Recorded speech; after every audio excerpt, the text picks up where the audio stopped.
যদি থাকে মন ভাঙ্গা তাহলে ঘুরে আসি চলেন আমাদের চুয়াডাঙ্গা।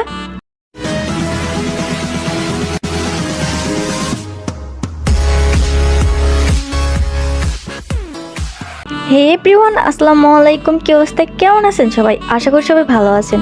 আমি নুসরাত জাহান বরাবরের মতন চলে আসছি আপনাদের মাঝে নতুন একটা ভিডিও নিয়ে। আর আজকের ভিডিও সম্পূর্ণ দেখার অনুরোধ রইল আপনাদেরকে, কারণ আজকে থাকছে চুয়াডাঙ্গা পুলিশ পার্কের সম্পূর্ণ ওয়েদারটা আপনাদের মাঝে আমি তুলে ধরছি। তো এখানে গেছিলাম অনেকদিন আগে, ভিডিওটা অনেকদিন আগেকারেরও।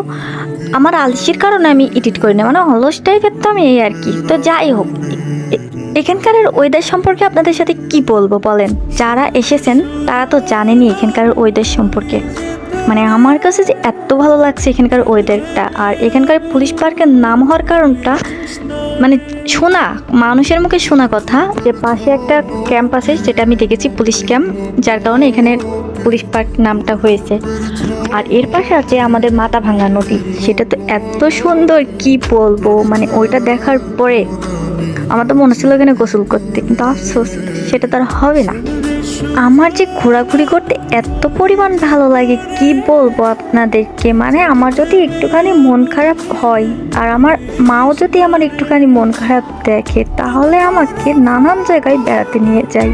কারণ বেড়াতে মন ভালো যখন থাকে তখন 1 টাকার জিনিসও মানে চোখের সামনে 1000 টাকার জিনিস মনে হয়, কোটি টাকার জিনিস মনে হয়। আর যখন মন খারাপ থাকে তখন কোটি টাকার জিনিসও চোখের সামনে 20 লাগে আমার ক্ষেত্রে।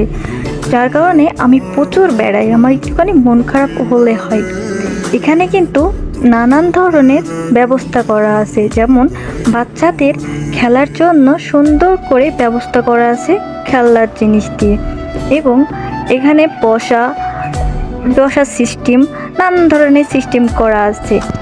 আর আমার ওই যে এখানে সিংহ টিঙ্গ আঁকানো আছে, ওগুলা মানে রিয়েল না হলেও ওগুলা দেখে আমার অনেক ভয় লাগে। যার কারণে ওগুলার কাছে যে আমি ভিডিও করি না, কারণ ওগুলা আমার কাছে ভয়ঙ্কর মতন লাগে, মানে ভয় লাগে আর কি এক কথায়।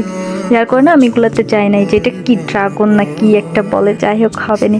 এখানে আছে হরিণ, আছে রিয়েল হরিণ, যেটা আমার অনেক ভালো লাগে, এটা ভালো লাগে। কিন্তু ওই যে যেগুলো তৈরি করা ওগুলা দেখলে ভয় লাগে। আর এখানে হরিণ ছিল না, যেরকম আমরা গিয়েছিলাম ওর ভেতরেও যাওয়া হয়নি। তো দেরি কেন, যারা যারা আসেননি তারা আমাদের পুলিশ পার্কটা একবার হলেও ঘুরে দেখে যান, দেখবেন এর পরিবেশটা কত ভালো লাগে আপনাদের। আজকের ভিডিও এই পর্যন্ত, ভালো থাকবেন, আল্লাহ হাফেজ।